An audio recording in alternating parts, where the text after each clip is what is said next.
नमस्कार दोस्तों, मैं हूं आदित्य और मैं आप सबका स्वागत करता हूं आपके अपने चैनल डी क्रैम पर। अब हमारे वर्ल्ड हिस्ट्री सीरीज के पिछले 2 लेक्चर्स में हमने वर्ल्ड वॉर वन के कॉजेज, उसका इम्पैक्ट, टाइमलाइन ऑफ इवेंट्स और ट्रीटीज, इन सब के बारे में जानने की कोशिश की थी। और इसके बीच मैंने आपको ये भी बताया था कि 1917 में कुछ ऐसा हुआ कि रशिया को वर्ल्ड वॉर वन छोड़कर बीच में ही निकलना पड़ा। तो आज के लेक्चर में हम ये जानने की कोशिश करेंगे कि ऐसा क्या हुआ रशिया में कि उसे वर्ल्ड वॉर वन छोड़ना पड़ा, और साथ ही साथ वर्ल्ड वॉर वन छोड़ने के बाद रशिया में और कौन कौन से इवेंट हुए और उसने दुनिया पर क्या क्या इम्पैक्ट डाला। तो ये काफ़ी इंपॉर्टेंट चैप्टर है, इसे ध्यान से सीखने की कोशिश करना। तो आइए शुरू करते हैं रशियन रिवॉल्यूशन बिना समय गंवाए हुए। देखो, जैसा कि हम हमेशा करते आए हैं, कोई सा भी रिवॉल्यूशन सीखने से पहले सबसे पहले उसके बैकग्राउंड की जानकारी लेनी जरूरी होती है, क्योंकि ये बैकग्राउंड में जो इवेंट्स चल रहे होते हैं यही जाके आगे बनते हैं long term causes of revolution. तो शुरुआत करते हैं 1894 से। अब 1894 में ये जो जार निकोलस द सेकेंड है, इन्हें रशिया का इम्पेरर बना दिया जाता है। लेकिन जब ये इम्पेरर बनते हैं उस समय रशिया काफ़ी मुसीबतों से जूझ रहा होता है, और वो बेसिकली 3 तरह की मुसीबतें होती हैं। देखो, पहली मुसीबत थी सोसाइटल डिवाइड, सोसाइटी डिवाइडेड थी। दूसरी मुसीबत थी saturated rural economy, saturated rural economy. और तीसरी मुसीबत थी लो इंडस्ट्रियल ग्रोथ।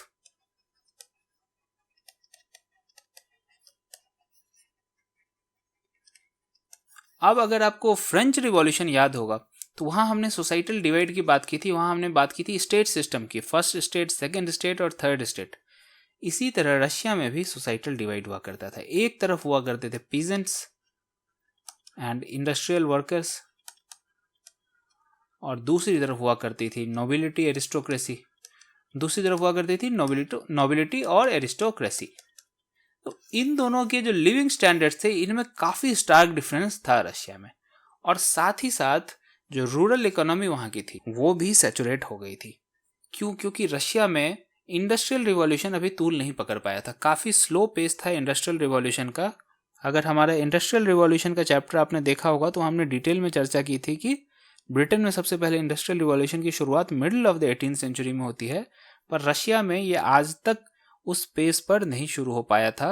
1894 में भी वहाँ पे पेस ऑफ इंडस्ट्रियल रिवॉल्यूशन काफ़ी स्लो था। तो एक तरफ जहाँ पे रूरल इकोनॉमी, जो एग्रीकल्चरल क्लास है, जो पीजेंट क्लास है, वो ऑलरेडी सैचुरेशन पे थी। वो सेक्टर, जो एग्रीकल्चर सेक्टर है, वो सैचुरेशन पर था। लेकिन वहाँ का जो वर्क फोर्स है, अगर इंडस्ट्रियल रिवॉल्यूशन ठीक ठाक स्पीड से चल रहा होता तो उसमें एकोमोडेट किया जा सकता था। पर इंडस्ट्रियल रिवॉल्यूशन का भी पेस काफ़ी ख़राब था, बहुत ही स्लो था। और स्पेशली जो इंडस्ट्रियल वर्कर्स थे उनकी हालत भी बहुत ख़राब हुआ करती थी। अब उन्हें क्या, पुअर वेजेस, एक्सप्लॉयटेशन, लंबे वर्किंग आवर्स हुआ करते थे, इनके लिविंग कंडीशन बहुत ख़राब हुआ करती थी। अब रशिया में ये माहौल है कि वहाँ पे सोसाइटल डिवाइड है, वहाँ पे रूरल इकोनॉमी सैचुरेटेड है, जहाँ पे मेजॉरिटी ऑफ जनता अभी काम कर रही है। इंडस्ट्रियल रिवॉल्यूशन, जिसे रूरल सैचुरेटेड इकोनॉमी से मैन पावर एब्जॉर्ब करना चाहिए था, वो अभी डेवलप नहीं हुई है। और जो लोग उसमें काम कर भी रहे हैं उनकी हालत बहुत ख़राब है। और साथ ही साथ इस आग में घी डालने का काम कर रही है लिबरल आइडियोलॉजी, जो वेस्ट से फ्लो होते हुए आ रही है। कहाँ से आ रही है? अमेरिकन रिवॉल्यूशन से आ रही है, फ्रेंच रिवॉल्यूशन से आ रही है, रिवॉल्यूशंस ऑफ 1830, 1848, जो कि फ्रेंच रिवॉल्यूशन का पार्ट ही है, ये आप ध्यान रखने की कोशिश करना। तो इन सब जगह से लिबरल आइडियोलॉजीज फ्लो करके आ रही हैं। अब ऐसे माहौल में जार निकोलस द सेकेंड, ये जब एम्पेरर बनते हैं तो इनकी आइडियोलॉजी होती है डिवाइन राइट्स वाली। अब याद करो कि राजा की क्या आइडियोलॉजी हुआ करती थी पहले, डिवाइन राइट्स। लेकिन कांग्रेस ऑफ वियना ने, हमने बात की थी कि उसे बदलने की कोशिश की थी, लेकिन फिर भी कई राजा ऐसे थे जो डिवाइन राइट्स के बारे में बात करते थे। ये जार निकोलस भी डिवाइन राइट्स पे विश्वास करते हैं। ये बोलते हैं कि मैं हूँ representative of God on earth, I am the shadow of God on earth, और मेरा वचन ही है मेरा शासन। लेकिन आपका वचन जब आपका शासन होगा, कब होगा? जब आप एक अच्छे एडमिनिस्ट्रेटर होगे, आप आपकी प्रजा की जो मुसीबतें हैं उसे सही ढंग से दूर करने में सफल होगे। लेकिन यहाँ पे मुसीबतें दूर होने का नाम नहीं ले रही। ऐसे में जो रशियन इंपेरियर का पॉइंट ऑफ व्यू था डिवाइन राइट्स वाला, I am representative of God on earth, और ऑटोक्रेसी सबसे अच्छी है, और मेरा वचन ही है मेरा शासन। एक तरफ थी ये आइडियोलॉजी और दूसरी तरफ थी रशिया की मुसीबतें, जो अभी अभी हमने डिस्कस किया। तो ये दोनों तरफ के जो पक्ष थे एक कोलिजन कोर्स पे चले जाते हैं और एक दूसरे के अपोजिट काम करने लगते हैं। और साथ ही साथ एक और कारण है कि रशिया में लड़ाइयों का जो दौर है वो काफी पुराना था। रशिया का लड़ाइयों के साथ काफी पुराना नाता था। अब यहाँ पे देखो कुछ लड़ाइयाँ मैंने आपके लिए यहाँ पे लिख रखी हैं। अब देखो रशिया 1853-56 में क्रीमियन वॉर लड़ाई होती है, इसके बारे में हम पहले बात कर चुके हैं। रूसो टर्किश वॉर 1878, इसके बारे में भी पहले बात हो चुकी है। अब याद करो कॉजेज ऑफ वर्ल्ड वॉर 1, वहाँ पे हमने बात की थी कि रशिया ने टर्की पर अटैक यानी कि ऑटोमन एम्पायर पर अटैक किया था और ऑटोमन एम्पायर का काफी बड़ा land treaty of San Stefano के तहत एक्वायर कर लिया था। लेकिन ये बात पसंद किसे नहीं आती है? ऑस्ट्रिया हंगरी को, जिसके बाल्कन पेनिनसुला में काउंटर क्लेम्स रहते हैं। और साथ ही साथ ब्रिटेन और फ्रांस को भी ये बात पसंद नहीं आती है। बैलेंस ऑफ पावर डिस्टर्ब होता हुआ उन्हें कहीं ना कहीं दिखता है। अब याद करो कांग्रेस ऑफ वियना, वहां पे बात हुई थी बैलेंस ऑफ पावर की। खैर इन सब के डिटेल में हम नहीं जाएंगे, लेकिन इसके बाद ट्रीटी ऑफ बर्लिन होती है, ये सब डिस्कशन पहले हो चुका है। तो ये वॉर के डिटेल में यहाँ जाना हमारा मोटिव नहीं है। आप बस ये ध्यान रखो कि ये सारे वॉर्स होते हैं और रशिया इन सब में पार्टिसिपेट करता है। 50s में, फिर 70s में, फिर 1900 में, फिर 1910s में, second decade of 20th century में भी, वर्ल्ड वॉर 1 में भी पार्टिसिपेशन रहता है रशिया का। तो इतनी लड़ाइयाँ अगर कोई एम्पायर लड़ेगा तो उसके स्टेट कॉफर्स पे क्या असर पड़ेगा? स्टेट कॉफर्स पूरी तरह से खाली हो जाएंगे और जन कल्याण का काम करने के लिए पैसे कहाँ से आएंगे? अगर आप लड़ाइयों में सारे पैसे लुटा चुके हो तो बाकी काम के लिए पैसे नहीं बचे। इस वजह से, और खास करके 1904-1905 के रूसो जापानीज वॉर के बाद रशिया में एक रिवॉल्यूशन पनपने की कोशिश करता है, जिसे अनरेस्ट ऑफ 1905 के नाम से भी जाना जाता है। तो देखो एक्चुअली में जो रशिया में रिवॉल्यूशन हुआ था 1917 में, ये सब अभी हम लोग धीरे धीरे उसके बैकग्राउंड की बात कर रहे हैं और फिर आगे आएंगे 1917 में जो एक्चुअल रशियन रिवॉल्यूशन जिसे कहते हैं उसके बारे में बात करने के लिए। तो अब देखो 1905 में रूसो जापानीज वॉर के बाद जो आक्रोश का माहौल था जनता में, वो एकदम चरम पर पहुंच गया और वायलेंट स्ट्राइक और रिवॉल्यूशन, अटेम्प्टेड रिवॉल्यूशन के फॉर्म में ये सामने आता है। अब यहाँ पे निकोलस II जो इम्पेरर हुआ करते थे, उन्हें ये बात समझ में आई कि मैं चाहूँ या मैं ना चाहूँ, मुझे बिना चाहे हुए भी कुछ ना कुछ रिफॉर्म या फिर कम से कम रिफॉर्म करने का दिखावा तो जरूर करना पड़ेगा। तो अल्टीमेटली ये दिखावा, रिफॉर्म करने का दिखावा फूट कर सामने आता है रशियन इम्पेरर की तरफ से, जार निकोलस II की तरफ से, अक्टूबर मैनिफेस्टो में। अब ये अक्टूबर मैनिफेस्टो बात तो बहुत बड़ी बड़ी करेगा, यहाँ सुनहरे सपने दिखाए जाते हैं इस अक्टूबर मैनिफेस्टो में। अक्टूबर मैनिफेस्टो में बात होती है कि एक इलेक्टेड पार्लियामेंट बनेगा जिसे ड्यूमा कहा जाता है। एक इलेक्टेड पार्लियामेंट बनाया जाएगा और यूनिवर्सल सफरेज होगा, सभी को वोट देने का अधिकार मिलेगा। और कैसे सुनहरे सपने दिखाए जा रहे हैं ये देखो कि no law could be pass without approval of Duma, Duma के अप्रूवल के बिना कोई भी कानून प्रैक्टिस में नहीं आ सकता। साथ ही साथ freedom of speech, press, assembly यानी कि सिविल राइट्स देने की बात की जाती है। तो ये बहुत अच्छी बातें थी, इसमें कोई भी बुरी बात नहीं थी और जनता को बहुत अच्छा लगा। सुनहरे सपने दिखाए गए और कहा गया कि अच्छे दिन आने वाले हैं। लेकिन ये जो रशियन एम्पायर था, इन्हें अच्छे दिन लाने का कोई मकसद नहीं था। इन्होंने ये सारे वादे जो हैं, ये सारे वादे इनके खोखले थे और ये सब मजबूरी में किए गए थे। ये अल्टीमेटली सारा वादा मजबूरी में किया गया था कि रिवॉल्यूशन इतना बड़ा ना हो जाए कि और मुसीबतें मेरे लिए बढ़ा दे। इसीलिए to nip the fire of revolution in the bud, all these symbolic steps were taken without any conviction to implement them. अब इसके बावजूद भी जो 1906 और 1907 में, देखो 1906 में फर्स्ट ड्यूमा बना और 1907 में सेकेंड ड्यूमा बना। अब ये फर्स्ट और सेकेंड ड्यूमा, हालांकि यहाँ यूनिवर्सल सफरेज की बात होती है, लेकिन ये सब यहाँ पे कहीं लागू नहीं होता है। ये इलेक्शन पूरी तरह से फ्री एंड फेयर नहीं थे, पर इसके बावजूद 1906 और 1907 का फर्स्ट और सेकेंड ड्यूमा, ये दोनों कहीं ना कहीं रिफॉर्म्स की बात करते हैं और काफी बड़े सेक्टर्स में रिफॉर्म्स की बात करते हैं। और जार निकोलस जो रशिया के एम्पायर हुआ करते थे, उन्हें ये सारी चीजें पसंद नहीं आती। तो जब एक बार रिवॉल्यूशन की आग दब चुकी थी, उसके बाद इन्होंने अपना हंटर चलाया और ये वोटिंग सिस्टम को ही बदल दिया। बोला कि ये तुम लोग यूनिवर्सल सफरेज लेके ज्यादा उड़ने लगे हो, तो मैं यूनिवर्सल सफरेज को ही खत्म कर देता हूँ, यही है तुम्हारे पंख, और इसे कतर दिए गए। अब इसके तहत क्या किया कि पीजेंट्स और अर्बन वर्कर्स को वोटिंग राइट से डिप्राइव कर दिया गया। अब इसका असर क्या होता है कि जो देखो फर्स्ट और सेकेंड ड्यूमा 1906 में फर्स्ट बना, 7 में सेकेंड बना, तो 1 साल का एक ड्यूमा था। लेकिन जो थर्ड ड्यूमा वोटिंग राइट्स में चेंज करने के बाद बना, वो थोड़ा कंजर्वेटिव था, और फोर्थ ड्यूमा भी। इसलिए ये थर्ड और फोर्थ ड्यूमा थोड़े लंबे समय तक चलता है। थर्ड ड्यूमा चला 1907 से 1912 तक और फोर्थ ड्यूमा चला 1912 से लेकर 1917 तक। अब यहाँ पे थोड़े बहुत अच्छे काम करने की कोशिश की जाती है पीटर स्टोलिपिन के द्वारा, जिन्हें प्राइम मिनिस्टर नियुक्त किया जाता है थर्ड ड्यूमा का। अब यहाँ पे ये बात करेंगे कि पीजेंट्स को लैंड दिया जाए। देखो ये जो बात की गई है पीजेंट्स को लैंड देने की, ये लॉन्ग टर्म व्यू से की गई है। और लॉन्ग टर्म व्यू ये था कि रशिया में अगर आगे कहीं भी रिवॉल्यूशन होता है तो हमें अपने लिए एक लॉयल क्लास खड़ा करना है, एक लॉयल क्लास खड़ा करना है जो रिवॉल्यूशन के खिलाफ रशियन गवर्नमेंट की तरफ से रशिया के साथ खड़ा हो और हमेशा उसका साथ दे और रिवॉल्यूशन को क्रश करने में मदद करे। तो कहीं ना कहीं इस पॉइंट ऑफ व्यू को दिमाग में रखते हुए एक रिफॉर्म करने की कोशिश की जाती है, लैंड रिफॉर्म करने की कोशिश की जाती है, जिसके अंतर्गत रशिया के किसानों को प्रेरित किया जाता है, उनकी मदद की जाती है कि उन्हें अपना इंडिविजुअल लैंड मिले। और इसके तहत कई सारे किसानों को लैंड मिलता भी है और धीरे धीरे एक वेल ऑफ पीजेंट क्लास उभर कर सामने आता है। और रशिया की सरकार को कहीं ना कहीं ये उम्मीद थी कि आगे जाके जब भी रिवॉल्यूशन होगा तो ये हमारे साथ खड़ा होगा। साथ ही साथ यहाँ पे यूनिवर्सल एजुकेशन अगले 10 साल में सभी को प्रोवाइड करने के लिए बात यहाँ पे की जाती है और इंडस्ट्रियल वर्कर्स के कंडीशन में भी थोड़ा बहुत इम्प्रूवमेंट होता है। लेकिन इसके बाद एक ऐसी घटना होती है जिसमें एक चीज तो फैक्ट है जो सभी हिस्टोरियंस एग्री करते हैं और दूसरी चीज र्यूमर है। मैं आपको फैक्ट और र्यूमर दोनों बता दूंगा। र्यूमर क्या था? र्यूमर ये था कि पीटर स्टोलिपिन ये काफी पॉपुलर होते जा रहे थे। अब ये चीज कहीं ना कहीं रशियन एम्पायर को खटकने लगती है और इन्होंने पीटर स्टोलिपिन को असैसिनेट करवा दिया। रशियन एम्पायर ने पीटर स्टोलिपिन को असैसिनेट करवा दिया गया, ये र्यूमर है। लेकिन फैक्ट ये है कि रशियन एम्पायर के सामने पीटर स्टोलिपिन को असैसिनेट किया गया था। तो ये फैक्ट और र्यूमर दोनों मैंने आपके सामने रख दिए हैं। लेकिन फिर पीटर स्टोलिपिन के सामने असैसिनेशन के बाद फिर से हालत खराब होने लगती है और इन्होंने जो प्रोग्रेसिव स्टेप लिए थे वो कहीं ना कहीं धीरे धीरे उनकी रफ्तार कम होने लगती है और वो कभी कभी फेल भी होने लगते हैं। क्यों? क्योंकि ये जो लैंड देने की बात की थी किसानों को, अब देखो किसानों का पॉपुलेशन जो बढ़ रहा था, peasant population was growing too rapidly. जिस स्पीड के साथ उनके लिए रिफॉर्म्स लाए जा रहे थे उससे तेजी से उनकी आबादी बढ़ रही है। और इनकी आबादी क्यों बढ़ रही है? क्योंकि रशिया में अभी भी इंडस्ट्रियल रिवॉल्यूशन का पेस काफी स्लो था। इसलिए जो पीजेंट पॉपुलेशन है, अल्टीमेटली जो वर्क सीकिंग क्लास है वो कहाँ जाएगा? जब इंडस्ट्रियल रिवॉल्यूशन में इंडस्ट्रियल क्लास में इंडस्ट्रियल वर्कर्स की हालत बहुत खराब है तो अल्टीमेटली वो फॉल बैक कहाँ करेंगे? एग्रीकल्चर पर करेंगे।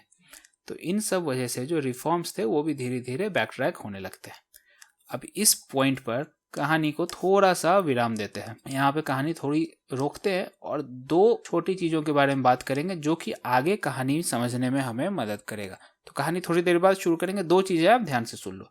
पहली चीज है brief philosophy of Karl Marx. देखो कार्ल मार्क्स की जो फिलॉसफी है इसके बारे में हम लोग डिटेल में बात करेंगे जब सोशलिज्म, कम्युनिज्म और कैपिटलिज्म जैसी चीजें एक सेपरेट लेक्चर में सीख रहे होंगे। पर यहाँ पे मैं ब्रीफ में आपको बता देता हूँ कार्ल मार्क्स की फिलॉसफी क्या थी। देखो कार्ल मार्क्स कहते हैं कि जब कैपिटलिज्म का कोलैप्स होगा तो ये दो स्टेजेस में होगा। Collapse of capitalism would take place in two stages. पहले स्टेज में, फर्स्ट स्टेज में जो बुर्जुआ कैपिटलिस्ट मिडिल क्लास होगा ये ऑटोक्रेसी को ओवरथ्रो कर देगा, इसे उखाड़ फेंकेगा और एक पार्लियामेंट्री डेमोक्रेसी की स्थापना की जाएगी। तो पहला स्टेज क्या है कि जो बुर्जुआ मिडिल क्लास, बुर्जुआ कैपिटलिस्ट क्लास है वो ऑटोक्रेसी को उखाड़ फेंकेगा और एक पार्लियामेंट्री डेमोक्रेसी की स्थापना की जाएगी।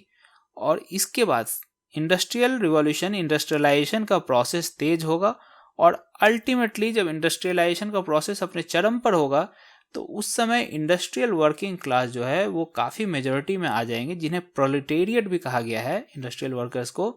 तो सेकेंड स्टेज ऑफ रिवॉल्यूशन में ये जो बुर्जुआ कैपिटलिस्ट क्लास है इन्हें इंडस्ट्रियल वर्किंग क्लास ओवरथ्रो कर देगा, उखाड़ फेंकेगा और एक क्लासलेस सोसाइटी की स्थापना होगी जिसे कहा गया है डिक्टेटरशिप ऑफ द प्रोलेटेरिएट। और इसके बाद कार्ल मार्क्स कहते हैं कि जब ये सेकेंड स्टेज हो जाएगा तो धीरे धीरे स्टेट की ही जरूरत नहीं रहेगी और अल्टीमेटली ये स्टेट भी खुद ब खुद खत्म होता चला जाएगा। डिटेल में इस पे फिर चर्चा करेंगे जब सोशलिज्म, कम्युनिज्म और कैपिटलिज्म पढ़ रहे होंगे। तो अभी के लिए इतना काफी है कार्ल मार्क्स की फिलॉसफी पे। और इनकी फिलॉसफी पे बेस्ड रशिया में एक पार्टी हुआ करती थी, Russian social democratic labour party, RSDLP। अब देखो ये पार्टी की डिटेल में हमें नहीं जाना, यहाँ पे जो इम्पोर्टेंट चीज़ है मैं वो आपको बताता हूँ कि ये कार्ल मार्क्स की फिलॉसफी पे बेस्ड ये पार्टी हुआ करती थी। और इस पार्टी में एक स्प्लिट होता है 1903 में। और ये स्प्लिट क्यों हुआ और स्प्लिट होने के बाद दो पार्टी कौन कौन सी बनी ये हमारे लिए इम्पोर्टेंट है, तो ये जानने की कोशिश करते हैं। देखो 1903 में इसमें स्प्लिट होता है और यहाँ से दो पार्टी उभर के सामने आती है, बोल्शेविक्स और मेंशेविक्स। ये दो पार्टी उभर के सामने आती है। बोल्शेविक्स का लिटरल मीनिंग मेजॉरिटी है, लेकिन ये याद रखना कि ये मेजॉरिटी में नहीं थे कभी भी, और मेंशेविक्स का मतलब माइनॉरिटी है। अब ये पार्टी स्प्लिट क्यों हुई, तो ये कार्ल मार्क्स की फिलॉसफी को कितना अक्षरशः फॉलो किया जाए इस मुद्दे पर इनका स्प्लिट होता है। अब कार्ल मार्क्स क्या कहते हैं कि पहले स्टेज में, अभी हमने बात की कि पहले स्टेज में middle class bourgeois capitalist class autocracy को उखाड़ फेंकेगा और एक पार्लियामेंट्री डेमोक्रेसी की स्थापना की जाएगी। उसके बाद धीरे धीरे जब इंडस्ट्रियलाइजेशन का प्रोसेस कंप्लीट होता है तो सेकेंड स्टेज में industrial working class bourgeois capitalist class को उखाड़ फेंकेगा और एक क्लासलेस सोसाइटी, जिसे हम लोग डिक्टेटरशिप ऑफ द प्रोलेटेरिएट कहते हैं, उसकी स्थापना होगी। और धीरे धीरे जब स्टेट की जरूरत नहीं रहेगी तो स्टेट भी खुद ब खुद खत्म होता चला जाएगा। तो यहाँ पे बोल्शेविक्स का क्या मानना था कि रशिया में अभी इंडस्ट्रियल वर्किंग क्लास इतना मजबूत नहीं है। जब इंडस्ट्रियल वर्किंग क्लास इतना मजबूत नहीं है तो फर्स्ट स्टेज ऑफ रिवॉल्यूशन के बाद जो सेकेंड स्टेज की बात कार्ल मार्क्स करते हैं, कार्ल मार्क्स के हिसाब से तो इंडस्ट्रियलाइजेशन के प्रोसेस को कंप्लीट होने का मौका देना चाहिए। जब इंडस्ट्रियल वर्किंग क्लास मजबूत हो उसके बाद ही सेकेंड स्टेज ऑफ रिवॉल्यूशन होना चाहिए। लेकिन ये मेंशेविक्स का मानना था। ये जो कार्ल मार्क्स की अक्षर से पॉलिसी है, इसका मानना था मेंशेविक्स का, और ये कहते हैं कि हमें रिवॉल्यूशन को आगे बढ़ाने के लिए इंडस्ट्रियल वर्किंग क्लास के मजबूत होने का, यानी कि रशिया में इंडस्ट्रियलाइजेशन का प्रोसेस कंप्लीट होने का वेट करना चाहिए। पर इसके खिलाफ थे बोल्शेविक्स। अब ये बोल्शेविक्स कहते हैं कि ये इंतजार करने की ज़रूरत नहीं है, हम लोग क्या करेंगे कि रशिया का जो पीजेंट क्लास है उसे भी धीरे धीरे ट्रेन करके इस रिवॉल्यूशन में इन्वॉल्व करने की कोशिश करेंगे और रिवॉल्यूशनरी एक्टिविटी को रुकने नहीं देंगे। फर्स्ट स्टेज के बाद जो सेकेंड स्टेज जाना है वो रिवॉल्यूशनरी एक्टिविटी रुकेगी नहीं। और हालांकि कार्ल मार्क्स की फिलॉसफी के हिसाब से अक्षर से हमें इंडस्ट्रियल वर्किंग क्लास चाहिए, पर उनके अभाव में हम लोग पीजेंट क्लास के साथ भी ये रिवॉल्यूशन आगे बढ़ाने की कोशिश करेंगे। तो सेकेंड स्टेज ऑफ रिवॉल्यूशन को किस तरह आगे बढ़ाया जाए, उसमें पीजेंट्स की मदद ली जाए या ना ली जाए, या फिर इंडस्ट्रियलाइजेशन का प्रोसेस कंप्लीट होने दिया जाए और अल्टीमेटली जब कंप्लीट हो जाए तो इंडस्ट्रियल वर्कर्स को उस रिवॉल्यूशन में शामिल करके इसे आगे बढ़ाया जाए, इस मुद्दे पर एक विवाद होता है और पार्टी बढ़ जाती है दो हिस्सों में, जिसे कहते हैं बोल्शेविक्स या मेजॉरिटी और मेंशेविक्स माइनॉरिटी। अब कहानी जो हमने विराम दिया था यहाँ पर, इस जगह को हमने कहानी में विराम दिया था। अब इसे आगे बढ़ाने की कोशिश करते हैं। देखो ये दो पॉइंट्स आप ध्यान से समझ लो, इसमें अब आगे कहानी में मैं इसका यूज़ करूँगा। देखो कहानी को आगे बढ़ाते हैं और ड्यूमा, फर्स्ट ड्यूमा नहीं चला, सेकेंड ड्यूमा काफ़ी कम चला, लेकिन थर्ड और फोर्थ ड्यूमा थोड़े देर तक चले थे, थोड़े लंबे समय तक चले थे, क्योंकि उसमें कंजर्वेटिव एलिमेंट ज़्यादा थे। फिर पीटर स्टोलिपिन ने किस तरह रिफॉर्म चलाया, उन्हें असैसिनेट करवाया गया, ये सब बातें हो चुकी हैं। लेकिन अल्टीमेट ब्लंडर जो इस परिस्थिति में किया गया वो फर्स्ट वर्ल्ड वॉर में रशिया को कमिट करके किया गया था। शुरुआत में भी हमने बात की थी कि रशिया किस तरह से उस समय फर्स्ट वर्ल्ड वॉर के लिए बिल्कुल भी तैयार नहीं था।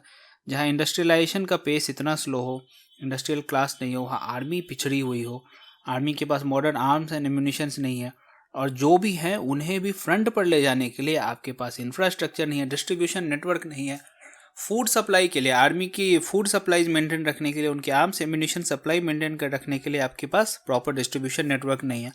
इस परिस्थिति में जब रशिया वर्ल्ड वॉर 1 में उतरा तो रशिया को भारी नुकसान का सामना करना पड़ा।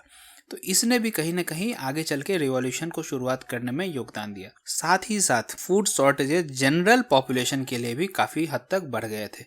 क्यों? क्योंकि एक तो ऐसे भी वहाँ पे डिस्ट्रीब्यूशन नेटवर्क की कमी थी, और जब फर्स्ट वर्ल्ड वॉर में रशिया ने खुद को झोंक दिया तो उसके बाद जो भी डिस्ट्रीब्यूशन नेटवर्क्स थे उस पर आर्मी ने मोनोपोलाइज कर लिया उसे। जनरल पॉपुलेशन के पास फूड पहुंचने में बहुत दिक्कतें होने लगी थी। इसके बाद भी अल्टीमेट ब्लंडर किया रशिया के एम्परर निकोलस द सेकेंड ने। जब 1915 में निकोलस द सेकेंड खुद को रशिया की आर्मी का सुप्रीम कमांडर घोषित कर देते हैं, और इसके बाद परेशानी क्या होती है कि रशिया हार तो रही था, लेकिन अब हार का पूरा जिम्मा आ जाता है रशिया के एम्परर के कंधों पर, और इससे रशिया एक परसेप्शन जो बना हुआ था वो परसेप्शन भी पूरी तरह से शैटर हो जाता है रशियन एम्परर का। पर इस बीच जब वो जा रहे थे वॉर फ्रंट पे as supreme commander of Russian army, तो वो राज्य का कारभार अपनी रानी अलेक्जेंड्रा के ऊपर छोड़ कर जाते हैं। अब ये अलेक्जेंड्रा जो थी ये जर्मन बॉर्न थी, इनका डिसेंट जर्मन था। इस वजह से भी इन पे थोड़ा बहुत शक तो लोगों का रहता ही था। लेकिन यहाँ पे एक ग्रेगोरी रास्पुतिन नाम के इंसान हुआ करते थे। अब ये क्या थे, ये सेल्फ प्रोफेस्ड होली मैन, एक सेल्फ प्रोफेस्ड मिस्टिक, एक रशियन मिस्टिक थे। और ये अलेक्जेंड्रा का एक बेटा था एलेक्सी, उन्हें कुछ बीमारी थी, उस बीमारी को ठीक करने में ये थोड़ी बहुत मदद करते हैं अलेक्जेंड्रा की। अब जिस वजह से अलेक्जेंड्रा की इन पे काफ़ी ज़्यादा डिपेंडेंसी बढ़ जाती है। अब डिपेंडेंसी इतनी बढ़ गई और वहाँ पे राज्य का कारोबार देखने के लिए रशियन एम्पायर निकोलस II खुद है नहीं। तो इस वजह से ग्रिगोरी रास्पुतिन का रशियन अफेयर्स में काफ़ी ज़्यादा प्रभाव पड़ने लगता है।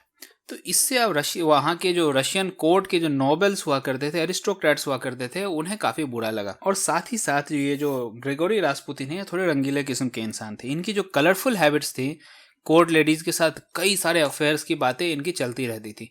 तो इस वजह से भी कहीं ना कहीं वहाँ के एरिस्टोक्रेट्स और नोबल्स के मन में इनके खिलाफ नफरत की भावना पैदा होती रहती है। और अल्टीमेटली वहाँ के नोबल्स ने मिलकर रास्पुतिन को 1906 में मौत के घाट उतार दिया। अब देखिए अब रशिया की परिस्थिति क्या हो गई है। रशिया के बारे में हमने बात की कि वहाँ पे सोसाइटल डिवाइड था, वहाँ पे एग्रीकल्चरल सेक्टर जो था वो सैचुरेटेड था। और उस सैचुरेटेड सेक्टर से अगर मैन पावर भागकर इंडस्ट्रियल क्लास में आना चाहे, इंडस्ट्रीज में काम करने की कोशिश करना चाहे, तो इंडस्ट्रियलाइजेशन भी अभी ढंग से शुरू नहीं हुआ था और जो भी था उसका पेस बहुत धीमा था। साथ ही साथ लिबरल थॉट्स का फ्लो था वो भी वेस्ट से कंटिन्यूस चलता जा रहा था। इस बीच रशिया काफ़ी लड़ाइयाँ कर रहा है जिसकी वजह से स्टेट कॉफर्स खाली हो रहे हैं, फूड शॉर्टेज हो रहे हैं। क्यों? डिस्ट्रीब्यूशन नेटवर्क नहीं होने की वजह से। साथ ही साथ 1917 में रशिया आ जाता है वर्ल्ड वॉर 1 में। इन सब परिस्थितियों का एक साथ होना और उसके बीच रशियन एम्पायर का ये एटीट्यूड कि मेरा वचन ही है मेरा शासन, तो इस एटीट्यूड के बीच एक कोलिजन कोर्स पे एक धमाका होता है और बस एक चिंगारी चाहिए थी कि रिवॉल्यूशन को शुरुआत मिले। और वो चिंगारी कब मिली? जब ब्रेड शॉर्टेजेस हुए। वर्ल्ड वॉर 1 के लिए जब सारा डिस्ट्रीब्यूशन नेटवर्क आर्मी ने मोनोपोलाइज कर लिया तो आम जनता को खाना पहुंचने में और भी दिक्कतें होने लगी। पहले भी दिक्कतें थी लेकिन जैसे तैसे पहुंचता था, पर जब डिस्ट्रीब्यूशन नेटवर्क पूरी तरह से आर्मी का कब्जा हो गया तो ये दिक्कतें इतनी बढ़ गई कि अल्टीमेटली 1917 में रिवॉल्यूशन के फॉर्म में फूटता है। यहाँ पे फिर कहानी को एक छोटा सा विराम देंगे और एक इंपॉर्टेंट चीज जानने की कोशिश करते हैं, जूलियन वर्सेस ग्रेगोरियन कैलेंडर। देखो आप जब भी रशियन रिवॉल्यूशन पढ़ोगे, किसी भी बुक से पढ़ोगे, तो उस बुक में थोड़ी बहुत कंफ्यूजिंग चीजें आपको मिलेंगी। वो कंफ्यूजिंग चीज ये है कि कहीं पे इसे लिखा रहेगा कि ये था फरवरी रिवॉल्यूशन और कहीं पे लिखा रहेगा कि यह मार्च रिवॉल्यूशन। रशिया में 2 रिवॉल्यूशन हुए 1917 में। 2 रिवॉल्यूशन में एक रिवॉल्यूशन को फरवरी या मार्च रिवॉल्यूशन लिखा रहेगा और दूसरे रिवॉल्यूशन को अक्टूबर या नवंबर रिवॉल्यूशन लिखा रहेगा। तो ये क्यों था? क्या वो या तो फेब रिवॉल्यूशन हो सकता है या मार्च हो सकता है, या वो अक्टूबर हो सकता है या नवंबर हो सकता है। लेकिन फेब भी हो सकता है और मार्च भी हो सकता है, अक्टूबर भी हो सकता है और नवंबर भी हो सकता है। ये क्यों था इसके बारे में मैं आपको थोड़ी जानकारी दे दूं। देखो उस समय रशिया में जो था ओल्ड जूलियन कैलेंडर फॉलो किया जाता था और जो मॉडर्न कैलेंडर जो हम लोग फॉलो करते हैं वो ग्रेगोरियन कैलेंडर है। अब ये जूलियन कैलेंडर जो है ये नॉर्मल कैलेंडर से 13 दिन यानी कि ग्रेगोरियन कैलेंडर से 13 डेज बिहाइंड चलता था, 13 दिन पीछे चलता था। इस वजह से जो फरवरी रिवॉल्यूशन उस समय जूलियन कैलेंडर फॉलो किया जा रहा था और रशिया में जो फरवरी रिवॉल्यूशन शुरू हुआ वो फेब रिवॉल्यूशन शुरू हुआ 23 फेब 1917 को। लेकिन एक्चुअली ग्रेगोरियन कैलेंडर के हिसाब से 23 फेब प्लस 13 डेज यानी कि मार्च का महीना चल रहा था। तो ग्रेगोरियन कैलेंडर के हिसाब से इसे मार्च रिवॉल्यूशन कहते हैं और जूलियन कैलेंडर के हिसाब से इसे फरवरी रिवॉल्यूशन कहते हैं। ठीक यही चीज़ जब दोबारा रिवॉल्यूशन हुई रशिया में अक्टूबर 17 में, तो ये जो 25 अक्टूबर है ये date as per Julian calendar है। लेकिन फिर इसमें अगर आप 13 दिन बढ़ा दो तो ये दिन निकल के आता है नवंबर का, तो इसीलिए एज पर ग्रेगोरियन कैलेंडर इसे नवंबर रिवॉल्यूशन भी कहते हैं। तो आप याद रखना कि ये फेब रिवॉल्यूशन जो है ये as per Julian calendar Feb revolution था और एज पर ग्रेगोरियन कैलेंडर ये मार्च रिवॉल्यूशन था। उसी तरह एज पर जूलियन कैलेंडर ये अक्टूबर रिवॉल्यूशन था और एज पर ग्रेगोरियन कैलेंडर ये नवंबर रिवॉल्यूशन था। तो ये छोटी सी बात है, लेकिन अगर यार आपको ये पता नहीं होगा तो आप कंफ्यूज हो सकते हो कि एक ही चीज़ को फेब रिवॉल्यूशन लिख रहा फिर मार्च रिवॉल्यूशन लिख रहा, तो इसलिए कंफ्यूज होने की जरूरत नहीं है। देखो तो अल्टीमेटली स्पार्क मिला रिवॉल्यूशन को ब्रेड शॉर्टेजेस की वजह से। ब्रेड शॉर्टेजेस की वजह से अल्टीमेटली पेट्रोग्राड में फरवरी 1917 में, फिर फरवरी में बोल रहा हूँ तो एज पर ये जूलियन कैलेंडर है, और मैं बार बार फरवरी और अक्टूबर यूज़ करूँगा जिससे कि कन्फ्यूजन ना हो। आगे जब भी मैं बात करूँगा रिवॉल्यूशंस के बारे में, रशियन रिवॉल्यूशन के बारे में, तो मैं बात करूँगा एज पर जूलियन कैलेंडर, क्योंकि most of the time books में भी आपको फेब रिवॉल्यूशन ही मिलेगा। लेकिन अगर मार्च मिल भी गया तो आप कंफ्यूज मत होना, वो एज पर ग्रेगोरियन कैलेंडर है। तो जब फेब रिवॉल्यूशन की शुरुआत हुई तो ब्रेड शॉर्टेज की वजह से पेट्रोग्रेड पुराना नाम है सेंट पीटर्सबर्ग का, मॉडर्न डे में इसे आजकल सेंट पीटर्सबर्ग कहते हैं। सेंट पीटर्सबर्ग में दंगे भड़क गए ब्रेड शॉर्टेज की वजह से, और वुमेन भारी मात्रा में सड़कों पर आ गई, प्रोटेस्ट करने लगे। और इम्पेरर निकोलस द सेकेंड कहता है अपने ट्रूप्स को कि जाओ और इन्हें मार मार के भगाओ, ये म्यूटिनी हो चुका है, इन पे गोलीबारी चलाओ, लाठी चलाओ, जो करना है करो इनके साथ, लेकिन इन्हें भगाओ यहाँ से। पर अल्टीमेटली ट्रूप्स रशिया की जनता पर गोली चलाने से मना कर देते हैं, ट्रूप रिवोल्ट कर देते हैं। अब ऐसे में ज़ार निकोलस द सेकेंड को उनके जनरल्स एडवाइस करते हैं कि अभी माहौल ठीक नहीं है, आपको ये सत्ता त्याग देनी चाहिए। तो रशिया के एम्पायर काफ़ी सोच समझ के ये सत्ता जो है अपने भाई माइकल के लिए छोड़ देते हैं। लेकिन यहाँ पे एक चूक क्या हुई कि माइकल से किसी ने नहीं पूछा। माइकल से पूछा ही नहीं गया कि क्या तुम राजा बनना चाहते हो या नहीं, लेकिन माइकल से बिना पूछे रशिया के राजा सत्ता छोड़ देते हैं माइकल के लिए। लेकिन माइकल को पता था कि इस समय जो मोनार्की के खिलाफ माहौल है, मोनार्की के खिलाफ एक लोगों के मन में जो भावना है, इस भावना के तहत मैं राजा बन भी गया तो मेरा सपोर्ट किसी भी कोने से रशिया में मुझे नहीं मिलने वाला। इसलिए माइकल यहाँ बहुत सूझबूझ के साथ ये सत्ता लेने से मना कर देते हैं। और इस तरह क्या होता है कि जो जार निकोलस द सेकेंड हैं उन्होंने तो सत्ता छोड़ दी और माइकल ने सत्ता ली नहीं। तो 300 सालों का जो रोमानोव डायनेस्टी का रूल था, रोमानोव डायनेस्टी का जो 300 सालों का रूल था वो खत्म होता है यहाँ पे। और अल्टीमेटली एक प्रोविजनल गवर्नमेंट की स्थापना की जाती है और जिनके हेड होते हैं, जिनके चीफ होते हैं प्रिंस जॉर्ज लोव। अब इन्हें भी आगे रिप्लेस किया जाएगा, उसके बारे में अभी बात करते हैं। लेकिन प्रोविजनल गवर्नमेंट बनाया जाता है जब 300 सालों का रोमानोव डायनेस्टी का रूल खत्म हुआ, उसके बाद एक प्रोविजनल गवर्नमेंट की स्थापना की जाती है प्रिंस जॉर्ज लोव के नेतृत्व में। अब ये भी एक लिबरल एरिस्टोक्रेट थे। अब देखो ये एरिस्टोक्रेट है पर लिबरल है, पर इन्हें भी आगे काफ़ी चलने नहीं दिया जाएगा और कुछ ऐसी बात होगी जुलाई में कि इन्हें भी हटाया जाएगा, तो वो आगे डिस्कस करते हैं। लेकिन साथ ही साथ इस प्रोविजनल गवर्नमेंट के काउंटर में एक बॉडी बनाई जाती है जिन्हें हम कहते हैं पेट्रोग्रेड सोवियत। अब ये था वर्कर्स काउंसिल। अब ये वर्कर्स काउंसिल था और ये जो था मेनली मेंशेविक फैक्शन के द्वारा डोमिनेट किया जा रहा था उस समय। अब मेंशेविक्स क्या है, इसके बारे में कहानी को विराम देके मैंने आपको समझाया था कि मेंशेविक और बोल्शेविक क्या है। तो अब याद करो, अगर आपको थोड़ा कन्फ्यूजन है तो आप वीडियो पीछे करके एक बार मेंशेविक और बोल्शेविक के बारे में डिटेल फिर से पढ़ लो। तो एक तो प्रोविजनल गवर्नमेंट बना और इस गवर्नमेंट को हेड कर रहे थे प्रिंस जॉर्ज लोव, और साथ ही साथ एक पेट्रोग्रेड सोवियत भी बनाया जाता है जिसे वर्कर्स काउंसिल कहते हैं, और इसमें मेजॉरिटी में हुआ करते थे मेंशेविक्स। अब मोनार्की का खात्मा तो हो चुका था, लेकिन पेट्रोग्रेड सोवियत और प्रोविजनल गवर्नमेंट के बीच एक टग ऑफ वॉर की स्थिति पैदा हो जाती है और दोनों पावर के लिए एक दूसरे से compete करने लगते हैं। अब आइए जानने की कोशिश करते हैं कि प्रोविजनल गवर्नमेंट बन तो गया, लेकिन उनके सामने क्या क्या समस्या थी। क्या जार निकोलस द सेकेंड के सामने जो समस्या थी वो समस्या सारी सॉल्व हो चुकी थी? तो जी नहीं, जो समस्याएं पहले से मौजूद थी वो सारी समस्याएं प्रोविजनल गवर्नमेंट को भी फेस करनी पड़ती हैं। और क्या क्या कैसे कैसे फेस होता है, वो समस्याएं क्या थी, डिटेल में जानने की कोशिश करते हैं एक एक करके। सबसे पहली समस्या के बारे में तो हमने अभी भी बात कर ली कि ये प्रोविजनल गवर्नमेंट जो है इसे पावर शेयर करना पड़ता था पेट्रोग्रेड सोवियत के साथ, वर्कर्स काउंसिल के साथ इन्हें पावर शेयर करना पड़ता था। अब ये शेयर क्यों करना पड़ता था? क्योंकि आर्मी जो थी वो पेट्रोग्रेड सोवियत्स के लिए लॉयल थी और इन्होंने बोला था कि आप जो भी ऑर्डर्स मानोगे आर्मी को, वो पेट्रोग्रेड सोवियत्स जब वर्कर्स काउंसिल से ऑर्डर देगा तो उसी ऑर्डर को फॉलो करना है। तो अल्टीमेटली कोई भी लॉ एंड ऑर्डर की सिचुएशन आती है तो प्रोविजनल गवर्नमेंट की डिपेंडेंसी एक हो जाती है पेट्रोग्रेड सोवियत पर।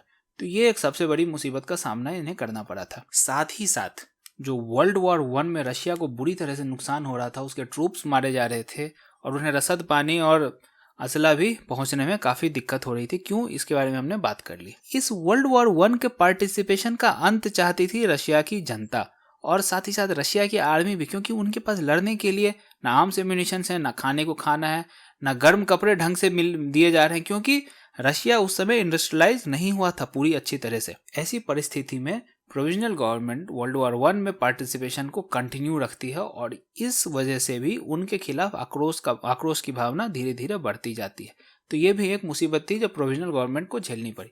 साथ ही साथ प्रोविजनल गवर्नमेंट ने बात की थी कि फ्री इलेक्शंस करवाए जाएंगे, लेकिन ये इलेक्शन डिले करवाए जाते हैं, नहीं होते हैं और डिले होता जाता है इनमें। Elections which were promised were not conducted in time and were delayed.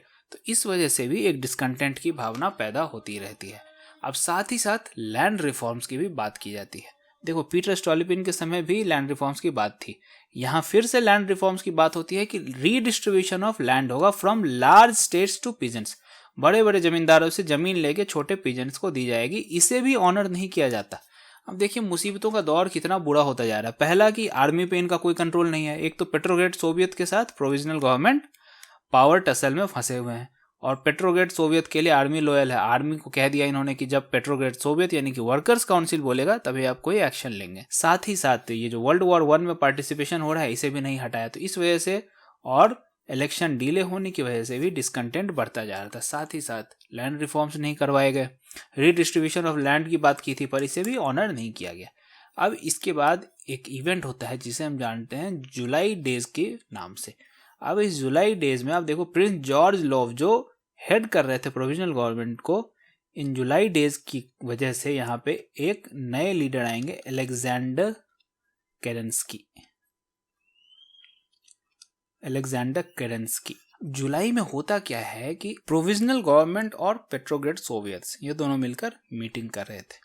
अब वहाँ की जो जनता है वो मार्च कर जाती है टॉरेड पैलेस जहाँ पे मीटिंग हो रही थी वहाँ पे मार्च कर जाती है और वहाँ जाके ये डिमांड करती है कि सोवियत्स जो हैं, जो पेट्रोग्रेड सोवियत है, वर्कर्स काउंसिल है, उन्हें बोलती है कि आप पावर कैप्चर कर लो। लेकिन पेट्रोग्रेड सोवियत्स जो उस समय मेंशेविक फैक्शन के द्वारा डोमिनेट किए जा रहे थे, उन्होंने पावर टेक ओवर करने से रिफ्यूज कर दिया।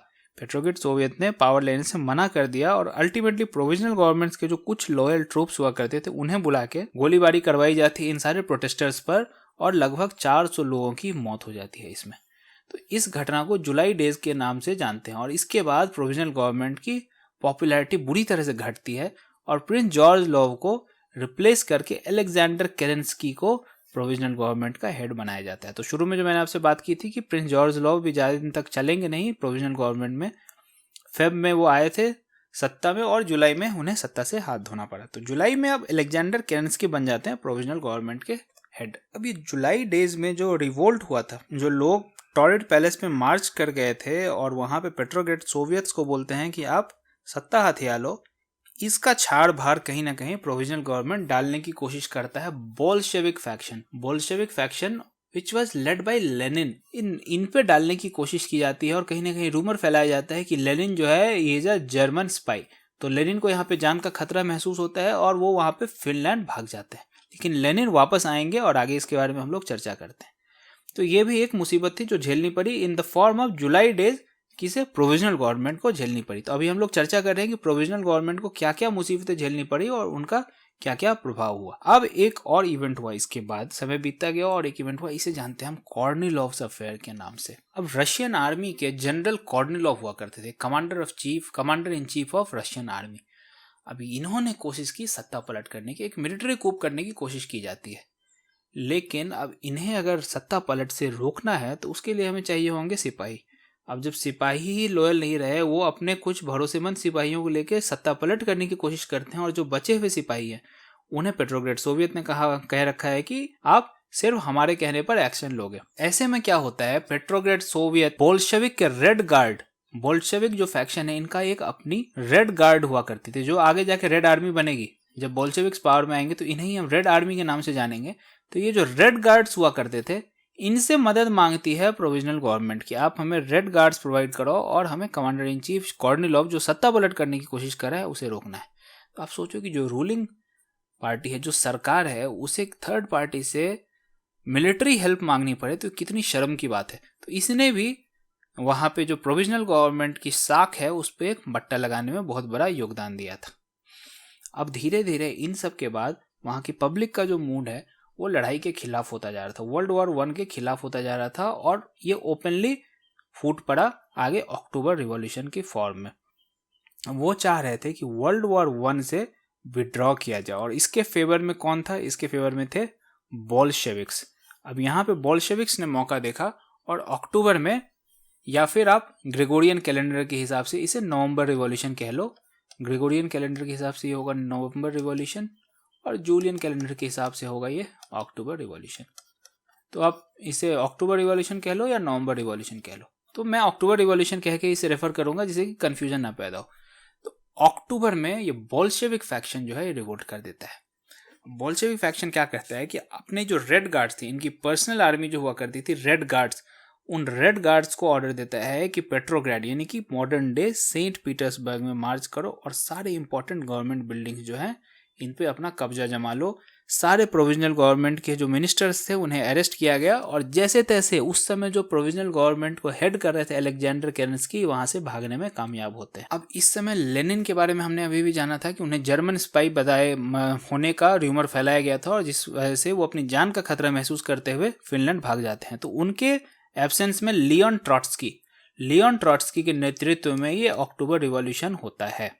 लियोन ट्रॉट्स्की के नेतृत्व में अक्टूबर रिवॉल्यूशन होता है, और he was the newly elected chairman of Petrograd Soviet. और जब ये अक्टूबर रिवॉल्यूशन हो जाता है, उसके बाद इसकी जानकारी जब लेनिन को मिलती है तो वो एक सील्ड ट्रेन में विद जर्मन हेल्प फिनलैंड से रशिया रिटर्न होते हैं। अब साथ ही साथ हम ये देखेंगे यहाँ पर कि प्रोविजनल गवर्नमेंट को तो उखाड़ फेंका था, लेकिन जो मेंशेविक फैक्शन था वो भी बोल्शेविक्स के इस एक्शन से सहमति नहीं रखता था। और क्यों नहीं रखता था इसके बारे में हमने पहले ही बात की है डिटेल में कि बोल्शेविक और मेंशेविक के बीच क्या डिफरेंस था।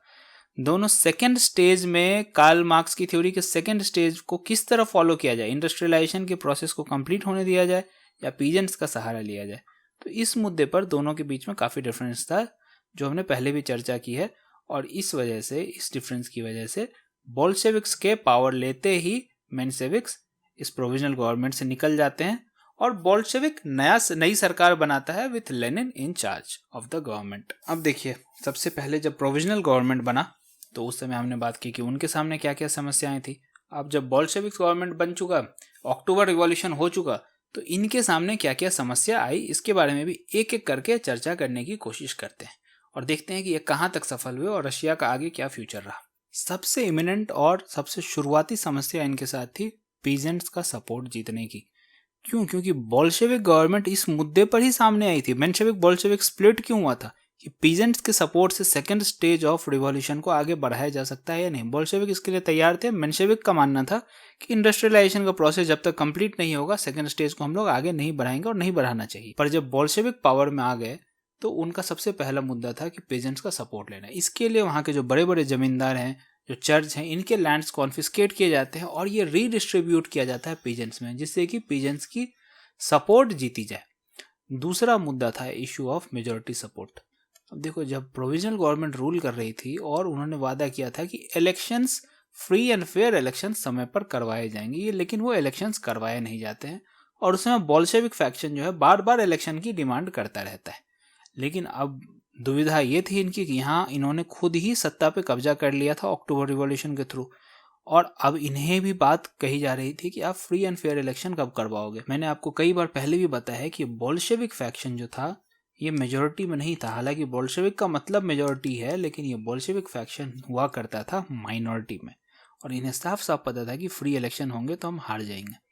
पर इसके बावजूद भी दिल पर पत्थर रखकर इन्होंने फ्री इलेक्शन करवाए, और फ्री इलेक्शन जैसे ही हुए तो जिसकी आशंका थी वही सामने आया। सोशल रिवॉल्यूशनरी पार्टी इलेक्शन जीत गई और ये बोल्शेविक्स हार गए, और अल्टीमेटली ये सोशल रिवॉल्यूशनरी पार्टी सत्ता में आ जाती है।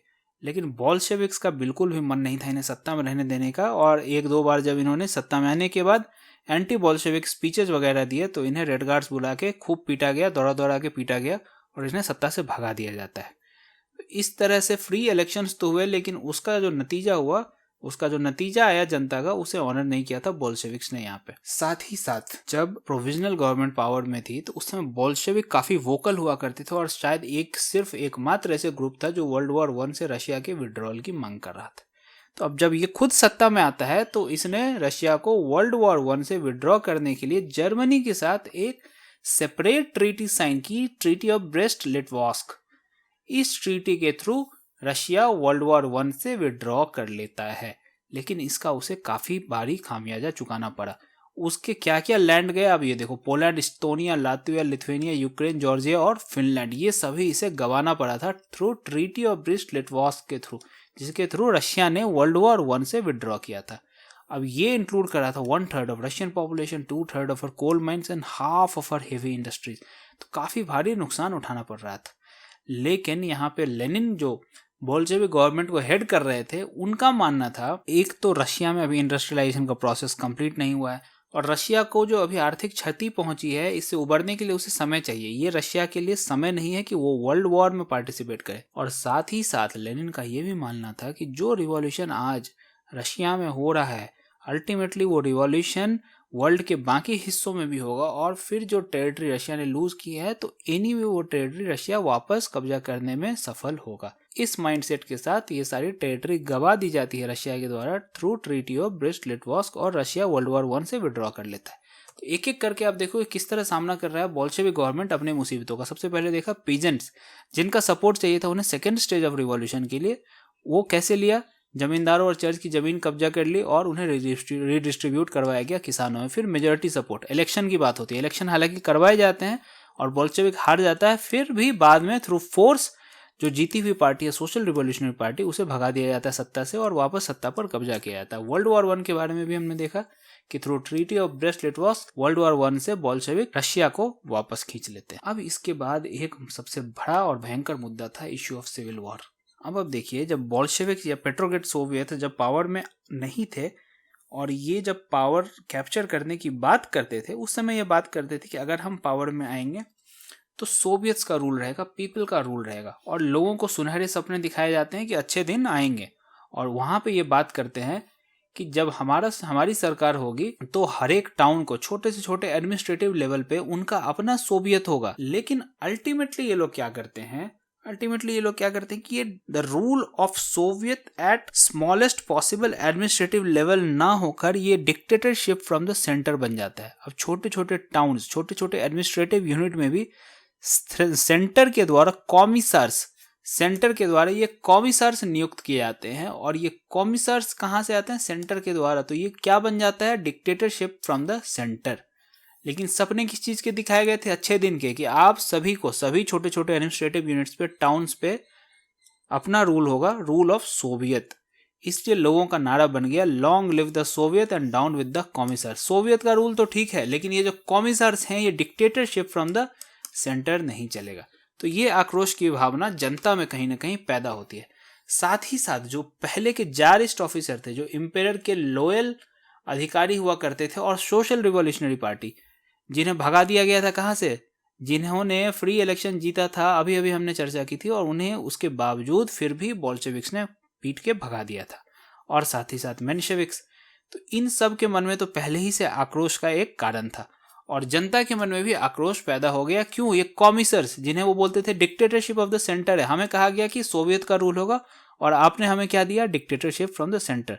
तो जनता कहती है long live the Soviet and down with the commissars. इन सब की वजह से the common man, ex Tsarist officer, social revolutionaries, Mensheviks, इन सब का एक कंबाइंड कोलिशन बनता है, जिन्हें हम जानते हैं व्हाइट्स के नाम से, और रशिया में हो जाती है एक सिविल वॉर की शुरुआत।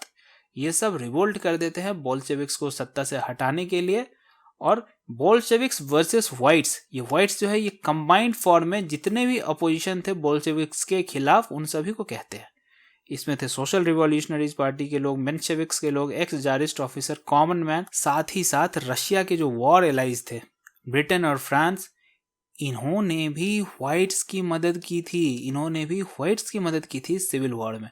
अब इन्हें व्हाइट की मदद क्यों की थी, इसका ओवर्ट रीजन, तो जो बाहरी रीजन उन्होंने दिया था कि वो चाहते थे कि रशिया वर्ल्ड वॉर 1 में पार्टिसिपेट करे, क्योंकि अकेले इन लोगों को जर्मनी का मुकाबला करने में मुश्किल हो रही थी। ईस्टर्न फ्रंट तो पूरा खाली हो जाएगा अगर रशिया लड़ाई से निकल जाता है। ईस्टर्न फ्रंट वेस्टर्न फ्रंट की बात हमने वर्ल्ड वॉर 1 में की थी, अगर आपने नहीं देखा वो वीडियो तो आप पीछे जाके देख सकते हो। जब ईस्टर्न फ्रंट पे टेंशन खत्म हो जाएगा तो जर्मनी पूरी तरह से फोकस कर सकता है वेस्टर्न फ्रंट में, जहाँ की ब्रिटेन और फ्रांस लड़ रहे थे, और इससे उन्हें काफ़ी परेशानी होगी।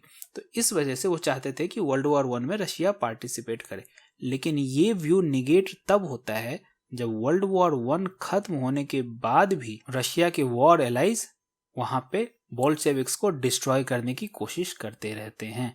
और तब कहीं ना कहीं ये बात सामने निकल के आती है कि रशिया को वर्ल्ड वॉर 1 में पार्टिसिपेट करवाने के लिए इन्होंने व्हाइट्स की मदद नहीं की थी। व्हाइट्स कौन था? सिविल वॉर में बोल्शेविक्स के अपोजिट में जो कंबाइंड कोलिशन था उन्हें व्हाइट्स के नाम से जानते। तो व्हाइट्स की मदद इन्होंने सिर्फ रशिया को वर्ल्ड वॉर 1 में पार्टिसिपेट करवाने के लिए नहीं की थी, बल्कि इनका एम था ये बोल्शेविक गवर्नमेंट, ये जो कम्युनिस्ट रिवॉल्यूशन है, इसे क्रश करना, क्योंकि इन्हें डर था कि ये कम्युनिस्ट रिवॉल्यूशन धीरे धीरे पूरी दुनिया में फैल जाएगा और इससे कैपिटलिस्ट ब्लॉक को काफी झटका लग सकता है। इस इवेंट को बस ध्यान रखो, कोल्ड वॉर में इसके बारे में फिर से बात की जाएगी कि कम्युनिस्ट रिवॉल्यूशन का खतरा महसूस करके किस तरह रशिया के वॉर एलाइज ने रशिया के खिलाफ ही कोल्ड वॉर में अपनी सेना भेजी थी। खैर व्हाइट्स की इसमें हार होती है और ये कोल्ड वॉर यहाँ पे खत्म होता है।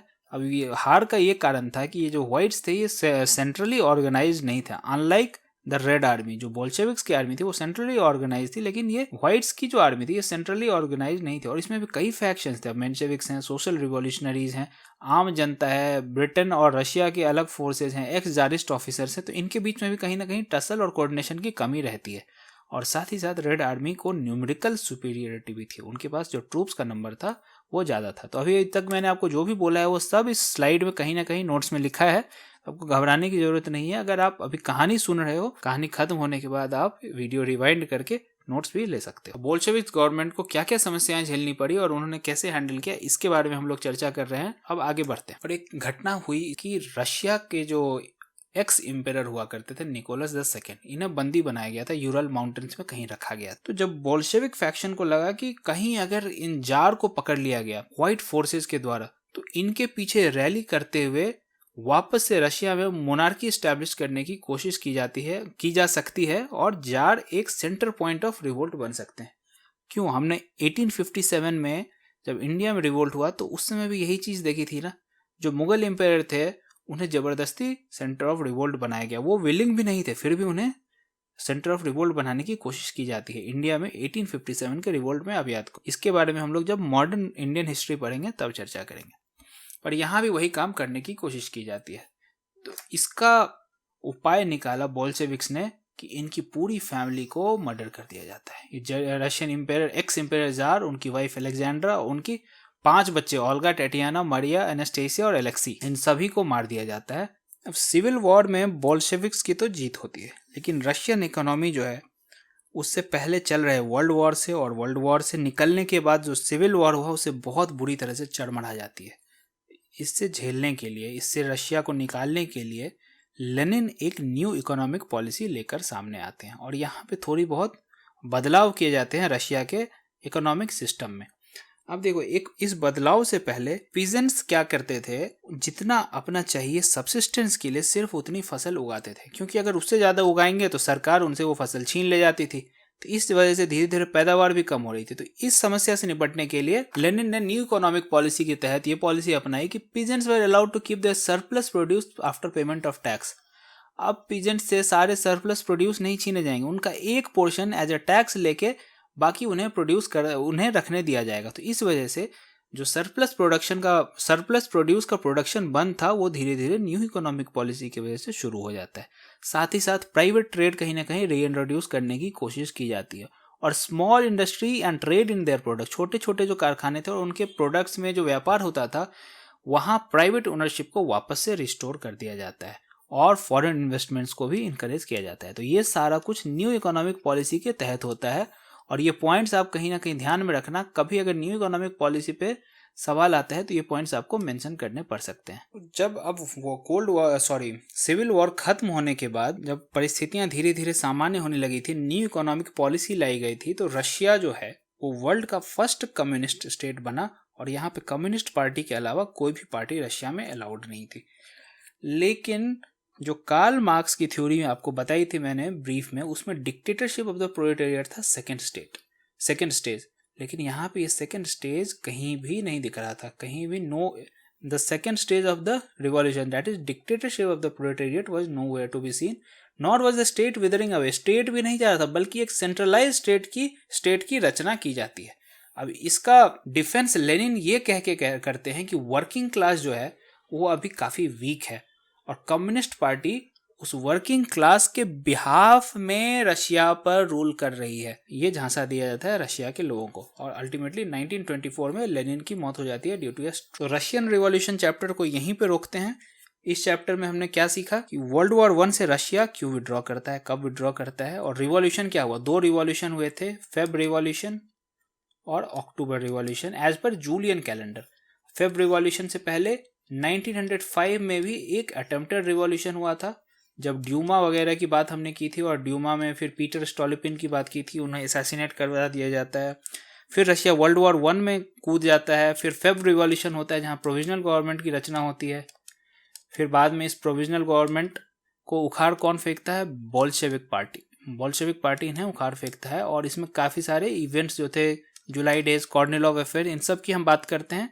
अल्टीमेटली बोल्शेविक पार्टी के बाद फिर यहाँ पे एक सिविल वॉर होता है। बोल्शेविक पार्टी जब सत्ता में आती है तो सिविल वॉर होता है किन के बीच, बोल्शेविक वर्सेस व्हाइट्स। इसके बारे में हमने अभी चर्चा की है डिटेल में। व्हाइट्स में कौन कौन से लोग हुआ करते थे, सोशल रिवॉल्यूशनरी, जिन्हें चुनाव के बाद भी पीट पीट के भगा दिया था बोल्शेविक ने रशिया की सरकार में हिस्सा लेने से।